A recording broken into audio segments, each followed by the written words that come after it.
یہ ایک حقیقی دل دہلانے والی کہانی ہے جو آج بھی میرے ذہن میں زندہ ہے۔ اگر آپ تیار ہیں تو یہ کہانی آپ کو ایسی دنیا میں لے جائے گی جہاں روشنی کے بعد اندھیرا اور سکون کے بعد خوف ہے۔ کہانی کا نام ہے کالا سایہ۔ یہ کہانی میرے دوست طاہر کے گاؤں کی ہے جہاں آج بھی لوگ کالے سائے کے ذکر سے کانپ اٹھتے ہیں۔ گاؤں کے ایک کنارے پر ایک پرانی خستہ حال حویلی موجود تھی جسے مقامی لوگ بھوت بنگلہ کہتے تھے۔ کئی دہائیوں سے کوئی وہاں رہائش پذیر نہ تھا۔ لوگ کہتے تھے کہ وہاں رہنے والے آخری خاندان کو ایک رات کوئی چیز ختم کر گئی۔ وہ لوگ حویلی کے اندر کیسے گئے، کیا ہوا، کسی کو کچھ خبر نہ تھی، مگر ایک بات طے تھی کہ اس حویلی میں کوئی روحانی طاقت موجود تھی۔ طاہر کے بڑے بھائی ایک نڈر نوجوان تھے۔ گاؤں کے لوگوں کی باتوں پر وہ یقین نہیں کرتے تھے۔ ایک دن دوستوں کی محفل میں وہ ہنستے ہوئے کہنے لگا، بھوت بنگلہ یہ صرف کہانیاں ہیں۔ کل رات میں اس حویلی میں جا کر دکھاؤں گا کہ وہاں کچھ بھی نہیں ہے۔ دوستوں نے اسے بہت روکا مگر عادل کی ضد کے آگے سب بے بس ہو گئے۔ رات کے وقت چاند کی مدھم روشنی میں وہ چراغ لے کر اکیلا حویلی کی طرف نکل پڑا۔ گاؤں کے چند لڑکے دور سے دیکھتے رہے مگر حویلی کے قریب جانے کی ہمت کسی میں نہ ہوئی۔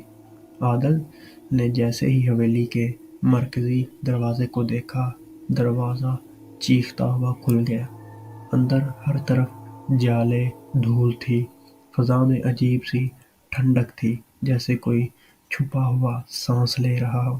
عادل نے روشنی بڑھائی اور حویلی کے کمرے چھاننے لگا۔ پہلا کمرہ خالی تھا، دوسرا بھی، لیکن تیسرے کمرے میں داخل ہوتے ہی اسے یوں محسوس ہوا جیسے کسی نے اس کی گردن کے پیچھے سانس لیا ہو۔ وہ پلٹا مگر وہاں کچھ نہ تھا۔ یہ سب میرا وہم ہے، عادل خود کو سمجھاتے ہوئے ہنسنے لگا۔ مگر اچانک ایک عجیب سی آواز گونجی، تمہیں یہاں نہیں آنا چاہیے تھا۔ عادل کا دل جیسے سینے سے باہر آنے لگا۔ اس نے چراغ کی روشنی چاروں طرف گھمائی لیکن کچھ نظر نہ آیا۔ اسی لمحے ایک سیاہ سایہ دیوار سے الگ ہو کر اس کی طرف بڑھنے لگا۔ عادل نے بھاگنے کی کوشش کی مگر اس کے پیر زمین سے چپک گئے۔ سایہ اس کے قریب آ رہا تھا اور اس کی آنکھوں میں خون بہنے لگا۔ سایہ جیسے اس کے اندر جھانک رہا ہو۔ کون ہو تم؟ عادل چیخا اور جواب آیا، میں وہ ہوں جسے بھلا دیا گیا۔ یہ میرا گھر ہے اور تم یہاں سے زندہ واپس نہیں جاؤ گے۔ عادل کو کسی طرح اپنی ٹانگیں ہلانے کی طاقت ملی۔ وہ حویلی سے باہر کی طرف دوڑا مگر دروازہ بند ہو چکا تھا۔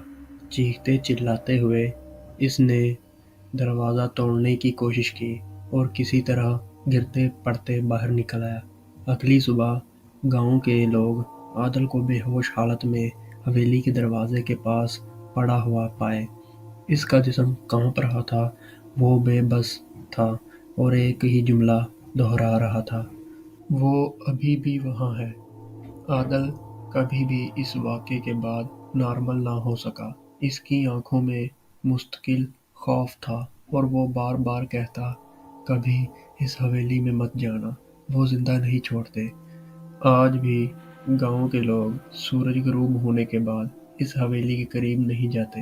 کہتے ہیں وہاں سے کبھی کبھی چیخوں کی آوازیں آتی ہیں اور کالے سائے حویلی کی کھڑکیوں میں حرکت کرتے ہیں۔ کوئی نہیں جانتا کہ وہ سایہ کون ہے اور کیا چاہتا ہے۔